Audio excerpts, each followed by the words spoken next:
دجال کے بارے میں جو احادیث سے صحیحہ سے ہمیں معلومات پتہ چلتی ہیں، ایک تو یہ لفظ دجال جو ہے یہ دجل سے ہے۔ دجل کسے کہتے ہیں؟ فریب، دھوکہ کہتے ہیں نا، دجل کر رہا ہے، دجل۔ حدیث میں آتا ہے قرب قیامت میں دجال ظاہر ہوگا، اسے اللہ نے طاقتیں دی ہوں گی، بہت ساری قوتیں دی ہوں گی، زندہ کو مار دے گا اور مردے کو زندہ کر دے گا، اور وہ یہودیوں کی مدد کے لیے آئے گا۔ کس کی مدد کے لیے؟ اسرائیل کی۔ عجیب بات ہے کہ آج یہودی بھی دجال کا ہم سے زیادہ انتظار کر رہے ہیں۔ وہ اسے یہودیوں کے لیے نجات دہندہ سمجھتے ہیں کیونکہ ان کی کتابوں میں پیش گوئیاں ہیں۔ اس سے محمد صلی اللہ علیہ وسلم کی صداقت کا بھی پتہ چلتا ہے کہ آپ صلی اللہ علیہ وسلم کی پیش گوئیاں ایسی پیش گوئیاں بھی ہیں جن کو غیر مسلم بھی تسلیم کرتے ہیں۔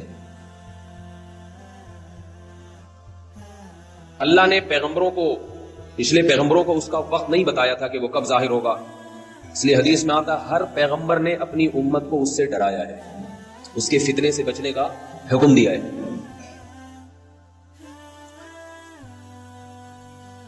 لیکن محمد صلی اللہ علیہ وسلم کے دور تک وہ نہیں آیا، یہ اس کی علامت تھی کہ وہ کس امت میں ظاہر ہوگا؟ محمد صلی اللہ علیہ وسلم کی امت میں۔ اس کا فتنہ ہوگا کیا؟ وہ ایسے طاقت اور قوت کے کرشمے دکھا کر اپنے خدا ہونے کا دعویٰ کرے گا۔ سمجھ رہے بات کو کہ نہیں سمجھ رہے؟ جو ظاہر پرست لوگ ہیں، اور ہوگا کانا۔ حدیث میں آتا ہے کہ خدا کانا نہیں ہو سکتا، اللہ تو ہر عیب سے پاک ہے۔ یہ عجیب بات آپ کو بتاؤں کہ جو گمراہ لوگ ہوتے ہیں وہ کسی کی ایک صفت کو دیکھتے ہیں، اس کے ہزاروں عیوب کو نہیں دیکھتے۔ تو دجال کے طاقت اور قوت کو لوگ دیکھیں گے لیکن اس کے عاجزی کو، اس کے کاڑے ہونے کو نہیں دیکھیں گے۔ لوگ اتنا بڑا عیب ہے تجھ میں، آپ نے فرمایا کہ تمہارا رب کاڑا نہیں ہو سکتا، اور اس کی پیشانی پر واضح لفظوں میں کافر لکھا ہوا ہوگا، کافر۔ یہ بھی علامت ہوگی کہ جھوٹا ہے، کذاب ہے، لیکن ظاہر پرست لوگ اس کی طاقت کو دیکھ کر اس پر ایمان لائیں گے۔ حدیث میں آتا ہے اس کے ایک طرف آگ ہوگی اور ایک طرف باغ ہوگا، جو اس پر ایمان لائے گا اس کو باغ میں داخل کرے گا، اور جو ایمان نہیں لائے گا اس کو آگ میں پھینک دے گا۔ آپ صلی اللہ علیہ وسلم نے فرمایا جو آگ ہے حقیقت میں وہ جنت کا باغ ہے، اور جو باغ ہے حقیقت میں وہ آگ ہے۔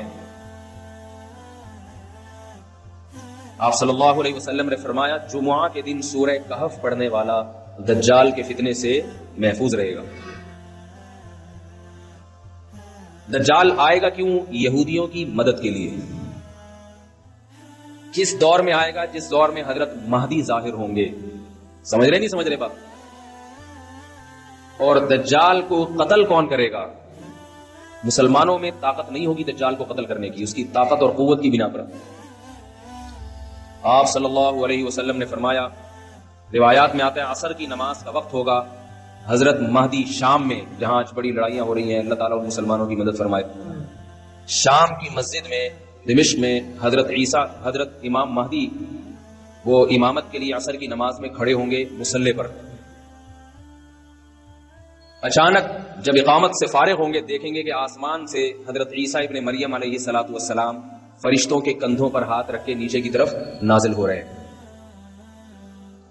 یہ بات یاد رکھیے، یہ بات قرآن سے بھی ثابت ہے، صحیح احادیث سے بھی، کہ حضرت عیسیٰ علیہ السلام پر موت واقع، بولو بھائی، نہیں ہوئی ہے، کیونکہ اس بات کو قرآن نے بہت واضح انداز میں بیان کیا، احادیث میں یہ بات بہت کثرت سے وارد ہوئی ہے، لہذا جو شخص حضرت عیسیٰ کی موت کا قائل ہے وہ اسلام سے خارج ہے۔ یہ میں اس لیے کہہ رہا ہوں کہ قادیانی حضرت عیسیٰ علیہ السلام کی حیات کے قائل نہیں ہے، موت کے قائل ہیں۔ کیوں قائل ہے؟ اس میں ان کی کیا سیاسی فائدے ہیں، یہ ایک الگ ٹاپک ہے، لیکن ہم اہل اسلام کا یہ بالاتفاق عقیدہ ہے کہ اللہ نے حضرت عیسیٰ ابن مریم کو زندہ، موت دیے بغیر زندہ آسمانوں پہ اٹھایا، اور حضرت عیسیٰ ابن مریم علیہ الصلوۃ والسلام قرب قیامت میں حضرت مہدی کے دور میں نازل ہوں گے۔ تو یاد رکھو یہ قادیانیوں کا نظریہ ہے کہ حضرت عیسیٰ پر موت واقع ہو گئی ہے، اہل اسلام کا عقیدہ ہے۔ قرآن میں بھی اللہ نے فرمایا بل رفعہ اللہ الیہ، فرمایا وما قتلوہ وما صلبوہ، عیسیٰ کو نہ قتل کیا یہودیوں نے، نہ صلیب پر لٹکایا، جس کو صلیب پہ لٹکایا تھا وہ حضرت عیسیٰ کی شکل کا کوئی آدمی تھا. اللہ نے معاملہ ان پہ مشتبہ کر دیا اور حضرت عیسیٰ کو اللہ قرب قیامت میں نازل کریں گے. تمام اہل کتاب وَإِن مِّنْ أَهْلِ الْكِتَابِ إِلَّا لَيُؤْمِنَنَّ بِهِ قَبْلَ مَوْتِهِ، حضرت عیسیٰ کی موت سے پہلے اس وقت جتنی عیسائی ہوں گے وہ تمام کے تمام حضرت عیسیٰ کے ہاتھ پر اسلام قبول کریں گے. اور رسول اللہ صلی اللہ علیہ وسلم نے فرمایا جب حضرت عیسیٰ علیہ السلام نازل ہوں گے قرب قیامت میں تو حضرت مہدی ان کے اکرام میں مصلی ان کے لیے خالی کر دیں گے. حضرت مہدی حضرت عیسیٰ کے لیے مصلی خالی کر دیں گے کہ آپ نماز پڑھائیں. اس سے پتہ چلتا ہے کہ اگر کوئی بزرگ آئے تو امام کو چاہیے کہ اس کے اکرام میں، اگر وہ بزرگ امام سے اوپر والے مرتبے کا ہے، اس کے اکرام میں اس کو نماز کی پیشکش کرے کہ آپ نماز پڑھائیں. حضرت عیسیٰ علیہ السلام اس پیشکش کو مسترد کر دیں گے اور کہیں گے کہ اس کام کے لیے اللہ نے تمہیں ہی منتخب کیا ہے. کیوں؟ اس لیے کہ حضرت عیسیٰ اگر امامت کر لیتے تو یہ اس کی علامت ہوتی کہ محمد صلی اللہ علیہ وسلم کی بجائے اب حضرت عیسیٰ علیہ السلام اس امت کے نائب ہیں. اس میں اشارہ کر دیا کہ نہیں، اس امت کے امام اب بھی محمد صلی اللہ علیہ وسلم ہی ہے اور انہی کے امتی ہی امامت کریں گے. بتا دیں گے میں امامت کرنے کے لیے نہیں آیا. پھر کیوں آئے بھائی؟ کیوں آئے؟ یہودیت سے انتقام لینے کے لیے. سمجھ رہے ہیں بات کو؟ اور اس امت کو اللہ نے جو کام دیا ہے لِيُظْهِرَهُ عَلَى الدِّينِ كُلِّهِ، کہ یہ دین تمام ادیان پہ غالب آ جائے، اسلام کی حکومت پوری دنیا پہ قائم ہو جائے. اس دین کی تکمیل میں چونکہ سب سے بڑی رکاوٹ یہودی ہے، لہذا اس یہودی کے خلاف علم جہاد بلند کرنے کے لیے یہ پیشگوئیاں محمد صلی اللہ علیہ وسلم 1400 سال پہلے کر رہے ہیں. اور آج اگر دنیا کے حالات دیکھیں، آپ دنیا کے حالات دیکھیں تو آج زمینی حقائق بتا رہے ہیں کہ اسلام کا سب سے بڑا دشمن کون ہے؟ اسرائیل ہے، جو امریکہ کو استعمال کر رہا ہے اپنے مفاد میں، برطانیہ اور امریکہ کو، اور امریکہ اسرائیل کے مفاد میں استعمال ہو کے اپنے آپ کو بھی برباد کرتے چلے جا رہے ہیں. یہ نہیں دیکھ رہے کہ ہمیں اس سے کیا نقصان ہو رہا ہے. حضرت عیسیٰ علیہ السلام نازل ہونے کے بعد محمد صلی اللہ علیہ وسلم نے ارشاد فرمایا عصابتان من امتی احرزهم اللہ من النار، عصابت تغزو الہند وعصابت تغزو مع عیسی ابن مریم. میں سوچتا ہوں کیسے مبارک لوگ ہوں گے جن کو نبی کی زیارت نصیب ہوگی، حضرت عیسیٰ ابن مریم علیہ الصلوۃ والسلام. کاش اللہ ہمیں بھی ان لوگوں میں شامل کر لے اور ایسے کاموں کی توفیق عطا فرمائے جس سے ان لوگوں میں شمولیت ہمارے لیے آسان ہو جائے. فرمائے میری امت کے 2 گروہ ایسے ہیں جن پر اللہ نے جہنم کو حرام کر دیا ہے. ایک وہ گروہ جو ہندوستان پر حملہ کرے گا جیسے محمد بن قاسم نے کیا، اور دوسرا وہ گروہ جو عیسیٰ ابن مریم کے ساتھ مل کر قتال کرے گا. جہاد کے مخالف لوگوں کو اپنے نظریے پر غور کرنا چاہیے. ایسا نہ ہو جہاد کی مخالفت آپ کو اندھا کر دے اور آپ اسلامی تعلیمات سے پیچھے ہٹ جائیں. اللہ نے جو کچھ جہاد سے محبت کرنے والوں کے لیے، جو کچھ اللہ نے اس دنیا میں اور آخرت میں رکھا ہے، وہ مخالفت کرنے والوں کے لیے نہیں رکھا. حضرت عیسیٰ علیہ السلام نازل ہو کر جہاد کریں گے اور حدیث میں آتا ہے کہ دجال کو قتل کریں گے. یہی وہ دور ہوگا جس میں یاجوج ماجوج ایک مخلوق ہے جس کا قرآن مجید میں تذکرہ ہے. بہت بڑی مخلوق ہے، بہت کثرت سے ہے. کسی وادی میں ان کو بند کیا تھا حضرت ذوالقرنین نے سیسا پلائی ہوئی دیواریں کھڑی کر کے یاجوج اور ماجوج کو وادیوں میں بند کر دیا. وہ وادیاں کہاں ہیں اس کا ہمیں نہیں، کوئی کہتے چین میں، کوئی کہتے دیواریں چین کے پیچھے، کوئی کہتے کہاں ہیں، ہمیں نہیں پتا کہاں ہیں. یہ سوالی فضول ہے کہاں ہیں. اللہ نے جہاں کرنا تھا وہاں کر دیا. حدیث میں آتا ہے جب یاجوج ماجوج اتنی کثرت سے اہل اسلام کو، انسانوں کو قتل کریں گے، حضرت عیسیٰ علیہ الصلوۃ والسلام بھی ان کے قتل کرنے سے عاجز آ جائیں گے. اللہ سے دعا مانگیں گے، اللہ سے دعا مانگیں گے تو اللہ ان کی دعا کو قبول کرے گا اور یاجوج ماجوج کو ہلاک کرے گا. اتنے کثرت سے ہلاک ہوں گے کہ زمین انسانی لاشوں کے تعفن سے بدبودار ہو جائے گی. اللہ آسمان سے بارشیں برسائیں گے اور ان کی لاشوں کو بہا کے سمندروں میں، دریاؤں میں پھینک دیں گے، جس سے زمین پاک صاف ہو جائے گی. اور پھر اسلام کی مخالفت کرنے والا اس روئے زمین پر کوئی بھی نہیں بچے گا.